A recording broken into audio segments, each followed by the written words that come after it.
পাকিস্তানে ভারতের ক্ষেপণাস্ত্র হামলায় অন্তত 2 শিশু সহ 8 জন নিহত এবং 35 জন আহত হয়েছেন। এছাড়া নিখোঁজ রয়েছেন 2 জন।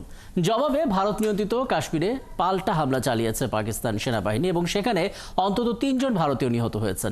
এই হামলার পর দেশটির প্রধানমন্ত্রী শাহবাজ শরীফ বলেছেন, ভারত যে যুদ্ধ চাপিয়ে দিয়েছে তার শক্তিশালী জবাব দেওয়ার পুরো অধিকার পাকিস্তানের আছে এবং সেটিই দেয়া হচ্ছে। ওদিকে কাশ্মীরের শ্রীনগর এবং লেহ বিমানবন্দর বেসামরিক নাগরিকদের জন্য বন্ধ করে দেওয়া হয়েছে। বন্ধ রাখা হয়েছে ভারতের উত্তরাঞ্চলের অনেক বিমানবন্দরও। বাকিটা জানাচ্ছেন সৃষ্টি ঘটক।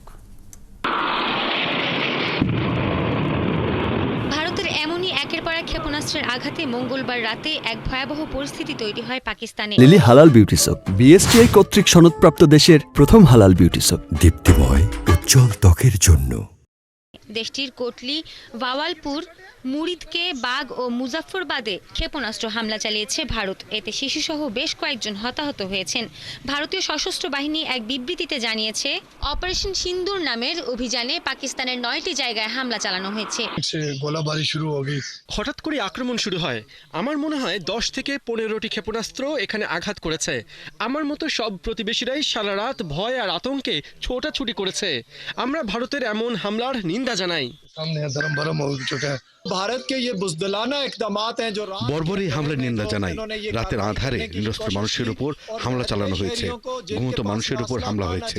ভারতের এমন হামলা আমাদের মনোবল কখনোই ভাঙবে না।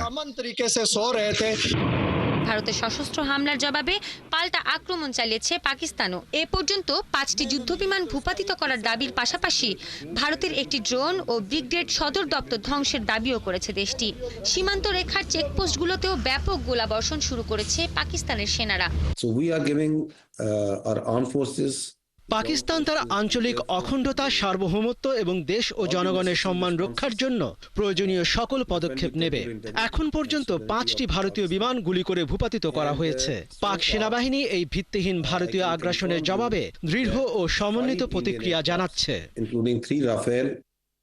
এমন পরিস্থিতিতে পাকিস্তানের শ্রীনগর ও লেহ বিমানবন্দর বন্ধ করে দেওয়া হয়েছে। বন্ধ রাখা হয়েছে উত্তর ভারতের অমৃতসর, চণ্ডীগড়, ধর্মশালা বিমানবন্দরও।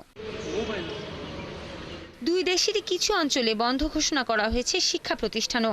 ভারত শাসিত কাশ্মীরের জম্মু, সাম্বা, কাঠুয়া, রাজৌরি ও পুঞ্চ এলাকায় বুধবার সব স্কুল, কলেজ ও শিক্ষা প্রতিষ্ঠান বন্ধ রাখার ঘোষণা দিয়েছে স্থানীয় প্রশাসন। অপরদিকে পাকিস্তানের রাজধানী ইসলামাবাদ ও পাঞ্জাব প্রদেশে সব স্কুল বন্ধ ঘোষণা করা হয়েছে। সৃষ্টি ঘটক, ৭১।